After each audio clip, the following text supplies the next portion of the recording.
श्यामपुर गांव एक बहुत सुंदर गांव है।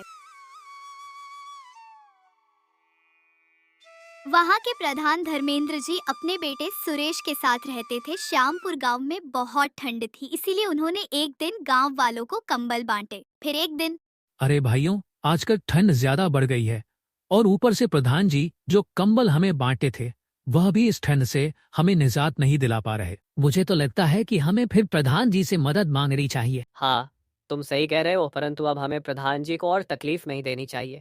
हमें स्वयं कंबल खरीदने होंगे। हाँ, तुम्हारे विचार अच्छे हैं। हमें आज ही कंबल खरीदने चाहिए। ये कहकर सभी गांव वाले कंबल की शॉप पर गए। जिसका मालिक बड़ा लालची था, उसने गांव वालों से कहा, देखो भाई, ये कंबल 5,000 के हैं। तुम्हारे प्रधान के कंबल और बेड शीट में तो कोई फर्क ही नहीं है। लेना हो तो लो, वरना फुटो यहाँ से। फर्क तो आपकी नियत में है, उसके लिए कंबल तो अच्छे ही है।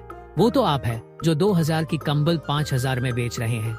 आप भी तो इसी गांव के हैं। आपको दया नहीं आती हम पर? दया है, इसलिए तो इतने कम रेट पर बेच रहा हूँ। वरना जाओ, शहर में इसी क्वालिटी के कंबल 9-10 हजार में मिल रहे हैं। गांव की चिंता तो केवल प्रधान धर्मेंद्र जी को थी, जो घर पर अपने बेटे सुरेश से बात करते हैं। पिताजी, गांव में इतनी ठंड है कि जल्द ही कुछ नहीं किया तो पूरे गांव में कोई जिंदा नहीं बचेगा। मैंने सुना है कि ठंड की वजह से हरिया के पिता की मौत हो गई है। बड़ी राम इतने महंगे कंबल बेच रहा है कि दाम पर कोई इंसान उन्हें खरीद नहीं पा रहा है। लगता है अब मुझे ही मणिराम के पास जाना पड़ेगा। प्रधान धर्मेंद्र जी मणिराम के घर पहुँचे और उससे बोले, मणिराम, यदि आप कंबल कम दाम पर बेचेंगे तो गांव के लोगों का भला होगा।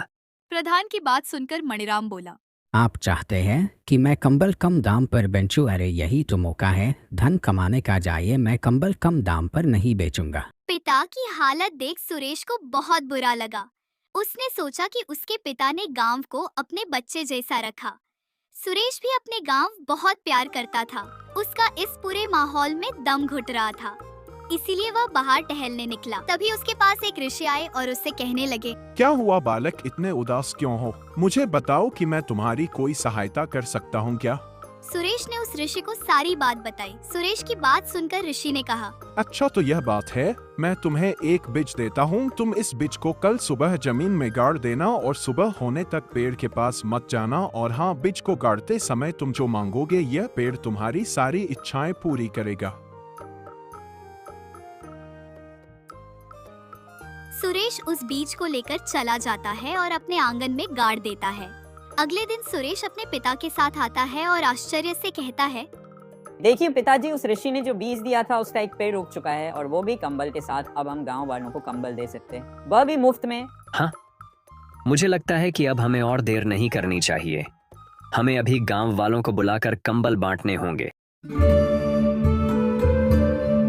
वाह भाई सुरेश, तुम्हारे उस जादुई पेड़ ने हमारी सारी समस्या ही खत्म कर दी है और अब हमें उस लालची मणिराम की कंबल खरीदने की भी जरूरत नहीं।